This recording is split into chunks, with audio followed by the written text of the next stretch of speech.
So does crime pay, specifically a crime scene? You bet. Whether it's the scene of a fake movie murder, Freddy Krueger anyone, or a real-life murder, people buying or selling those homes can make a killing. And if your house is the star of a hit TV series, well, even better. This is where I raised my family and recreated on 6 acres of land. Sylvia Roberts wants to sell you her mansion, a sprawling estate unlike any other in Nashville. And it's beautiful. And I do feel like that once you walk through the door, you feel the warmth and the loving spirit of the house. Well, it's also huge. I mean, how big is this place? It's over 20,000 square feet.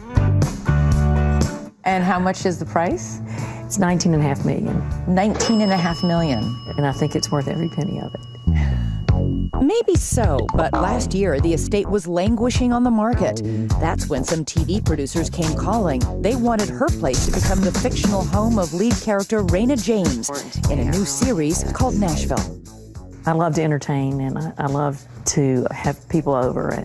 Well, that's the ultimate form of entertaining, isn't it? Hosting several million people every time they tune in to see the show Nashville. Exactly. The producers built a set a few miles away and replicated almost every detail of all the key rooms, including the kitchen and the master bath.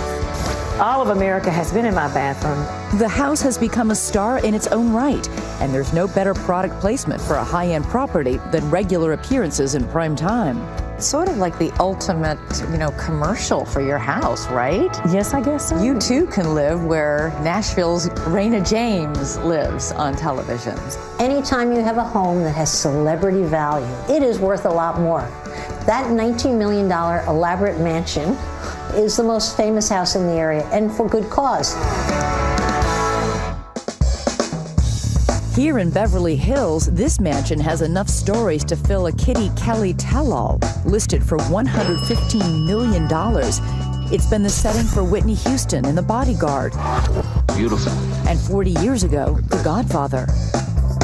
And then the Hollywood producer wakes up in that bedroom up there.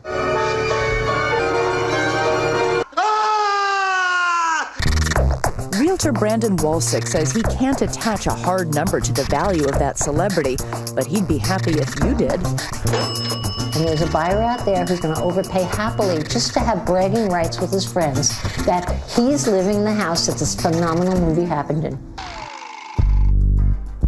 But what if the story of your house happens to be a classic horror story? Namely, A Nightmare on Elm Street. It doesn't bother you that this house is so famous or infamous? I love it.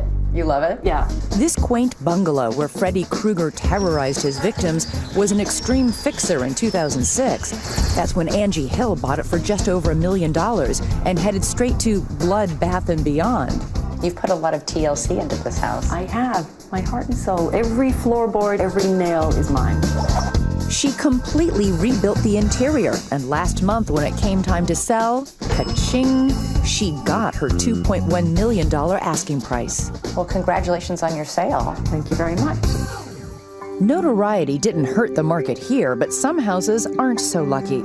Those are the ones where the horror stories are real. This lavish mansion where the Menendez brothers brutally murdered their parents in 1989 is, believe it or not, on Elm Street in Beverly Hills. It was described in court documents as having bad karma. Appraised at $4.8 million, it sold 2 years later, deeply discounted at $3.6 million. The worse the event that happens in the house that's publicly known, the worse it is for your house. You can lose 50%, sometimes 100% of your value. People won't touch a house. At $795,000, nobody would touch the 4-bedroom luxury condo where Nicole Simpson was murdered in 1994. 2 years later, it eventually sold for $590,000. A steal, maybe, except even now, the owners can't live in peace. They don't have the freedom to walk outside their door, and so they typically go out the back way. I mean, it's a horrible way to live. Yes, fame can be a double-edged sword, and even good press doesn't guarantee a windfall. Back in Nashville, Sylvia Roberts is still waiting for her now famous home to sell. But of course, she can afford to. You think that being on this television show has made it even more valuable? I do. I really do believe that. But you're not afraid or a little wary of having people start showing up and knocking on the door saying, hi, can we come in and look around? I think the gate kind of prohibits that. The gate. The gate.